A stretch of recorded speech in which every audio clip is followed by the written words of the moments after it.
So they weren't kidding. The river's gone. Not sure where it went. Why there's not even a puddle, because this ground is still wet. We're Norelle and Danny. We sold our business in Seattle and decided to become digital nomads. Outfitted with a suboverlander as our home on wheels, we're on an adventure of discovery wherever the road takes us.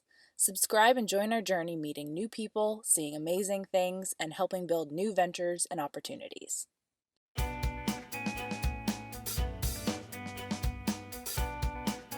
Morning, guys. Morning. I'm tired. Sleepy.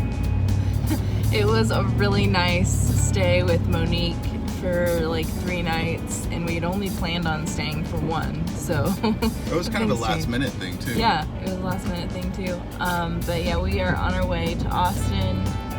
It's like 7:30 in the morning, which isn't really that early, but we've been staying up till like 2 a.m. and midnight and stuff the past 3 nights, just talking First and night was watching YouTube 3 a.m. videos and stuff. Oh my gosh. Yeah. So haven't, like, we're behind on sleep. Mm-hmm. It's getting to me. Danny's more fun than I am. I need my 8 hours, man. Yeah. So, No, I have a meeting at 10:30, and we've got 2 hours and 50 minutes to go, which puts us arriving at 10:33. yeah. So we've got some driving to do here. And it's rush hour. And it's rainy, and we need some tunes for like an audiobook or something.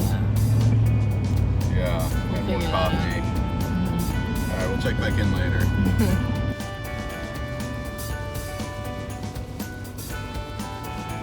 Driving through Texas, feeling a little bit more awake now. Well, the Red Bull though. Yeah, Red Bull helps, but I got a vitamin water.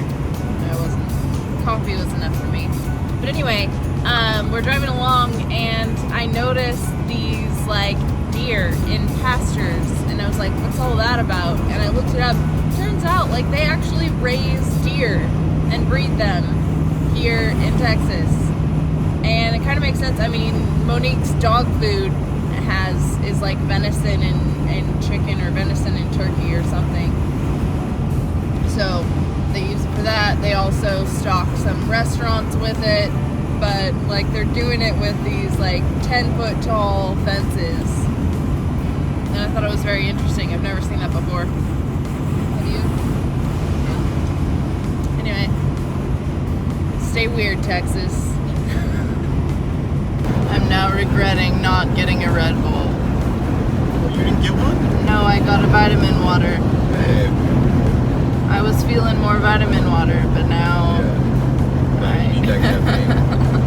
I mean, you already had a coffee earlier. Yeah, but one's not going to cut it. No. This weather is awful. It's pretty terrible. It's windy and rainy, and... It doesn't look that windy out, but we keep getting these random gusts, and then you look at the flags, because there's lots of flags here. Yeah, and the bag on top kind of makes the car like have a sail, so when it's coming at it directly from the side, and like if we're on a turn, it's terrible. I'm like holding on for dear life to make sure that we don't go flying off that way. Yeah. Anyhow. We're about a half hour out. Yep.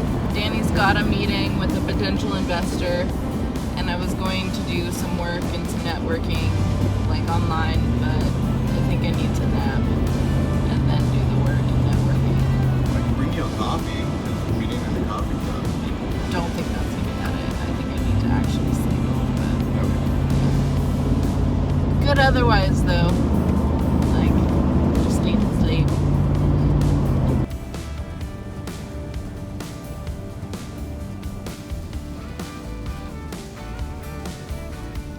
So not to sound snooty or anything, but we are from Seattle, and generally that means, like, while we love our coffee, we don't really drink Starbucks, at least when we're home.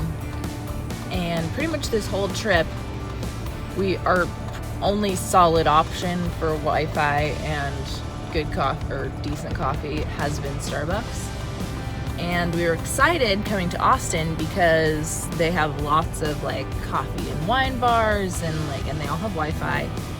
And this is now strike 2. We've gone to 2 places, and yes, while they have good reviews for good Wi-Fi and good coffee.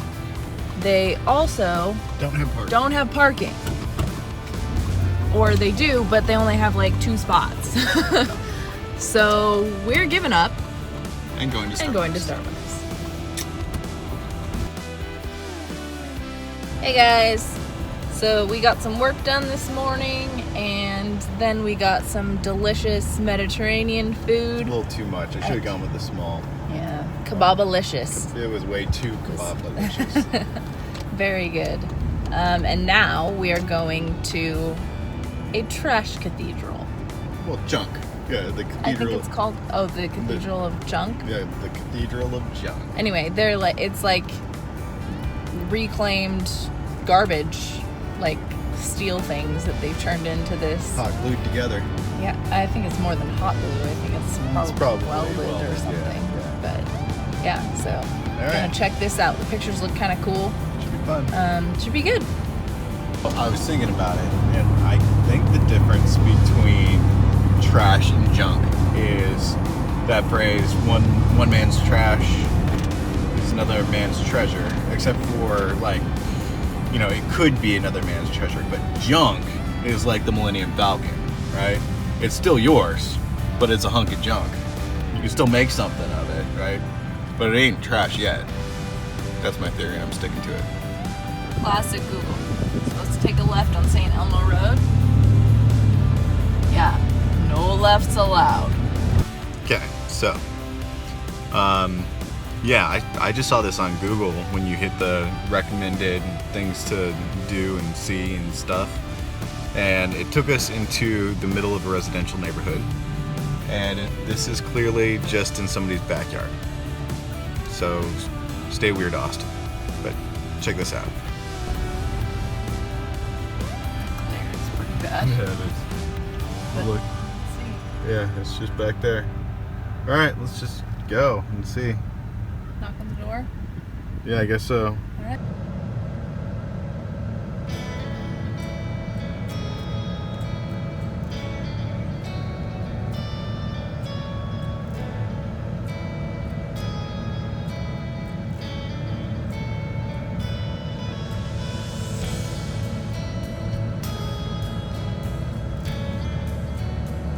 So Danny didn't read the reviews, and apparently you're supposed to call ahead and make a reservation.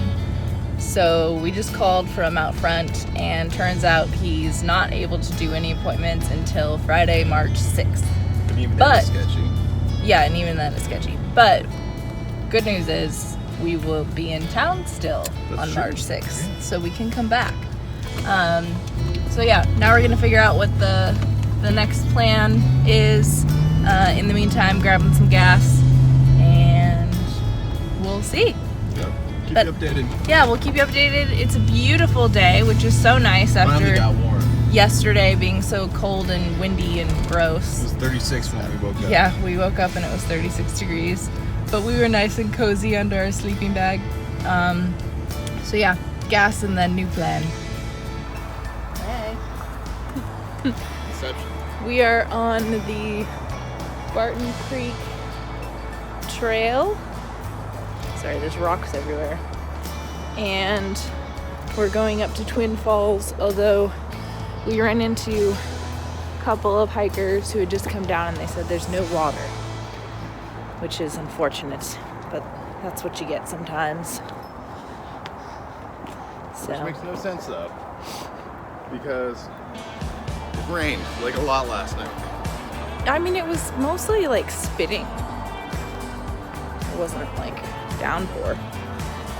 And it stopped raining at like 5, and then it was just, you know, misty and windy and cold.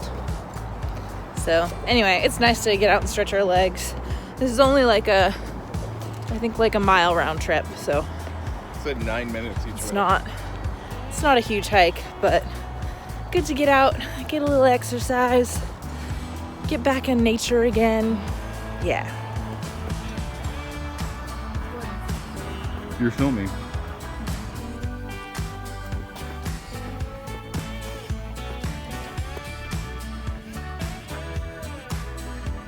When you drink the river dry. Totally.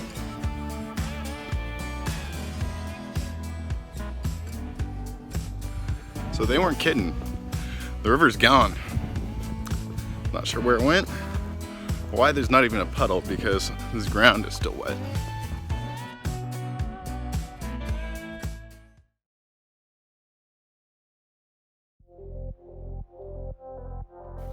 Hey guys, we are here in Austin, Texas, and we thought it was high time and way overdue that we tell you how we find where we're sleeping for the night, aside from in here. So for about half the time along this trip, we have found free camping, which has been great, and about the other half of the time we're either staying with family and friends and our car's parked outside, or we're sleeping in it, or we have paid for campsites, usually for like $20 or less a night. Found lots of good spots for $10 a night, but whether it's parking in a free spot or free camping or a campground where we're paying, we have mostly used a couple of apps to find those places. So for tonight, we didn't use any apps other than Google Maps. Basically, there's not a lot of free camping in Austin, unless you want to park at a Walmart, which we haven't yet done. We're kind of proud of that. So tonight we just looked on Google Maps, kind of found a residential area a little outside of town, and it looks good. There's no overnight camping sign or no overnight parking signs, anything like that. So we think it's going to be okay. We'll see. But in general, we've been using a couple of different apps. So the first one is Campendium, and Campendium is a free app. Basically, you have a login or you don't. I prefer to have a login because it makes it easier for leaving reviews for other campers, which is great. And Campendium both shows campgrounds where you pay to camp or free camping when it's available. It also shows free parking, like free overnight parking in like a Cabela's or Walmart lot. In Austin, I found that iOverlander is a little bit more effective. There's just more variety of places to camp, whereas Campendium only really shows the campgrounds where we'd pay to camp. So we've heard from some people who are doing van life in Europe that use Park for Night. I know Eamon and Beck use that, and then also Combi Life, Ben and Leah use that. We haven't used it here because, as far as I can tell, it's really only in Europe, but there are some other websites that we use. For example, we have used Harvest Hosts, which basically it's wineries, breweries, and farms where they've opened it up for boondockers, and it's free. There is an annual membership fee, which I think is like $80 a year, and it's a full 12 months from when you start it. And Harvest Host is basically like, hey, come and boondock. You have to have a self-enclosed vehicle, so that includes bathroom. So we have a situation for that, but which we won't show you because it's just, but we do have that. And then the idea is you can camp overnight for free. Usually it's just one night, and for that they suggest that you patronize the establishment. So go in, buy some beer, buy some wine, which we'd want to do anyway, or purchase some produce or whatever they have going on there. Another one that we haven't used yet, but we've heard a lot of good things about, is Boondockers Welcome. That's also another one where there's an annual membership fee. I think it's $50. And that's just people who have opened up their driveway or a space in their yard, if they have it, for boondockers to come and camp. And that's another one where you need to have the self-enclosed with a bathroom option. There's also other options for van lifers too. So there's a site called freecampsites.net, which we haven't really used yet, but we've heard about, and forums, Facebook groups. Basically, the idea is just to ask around.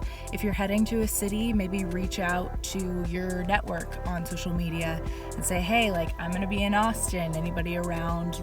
Can I camp in front of your house or park in front of your house, kind of thing. And good old-fashioned way too, like what we're doing right now in Austin is just check out Google Maps and go during daylight hours so that you can check out the space. And if it's something that kind of looks like you wouldn't really want to be there during daylight, but then maybe wait until after dark, check it out in daylight and then come back after dark, like go out for dinner or something like that. And yeah, there's a lot of options there. That's what we did in the Florida Keys. When we were there over New Year's, we just kind of scoped out where we could find non-residential only parking so we wouldn't get a ticket or a boot. And yeah, we were able to stealth camp for a couple nights in the Keys, and it was fantastic. Just using Google Maps, like, check out what we found. Sorry, there's mud on the window.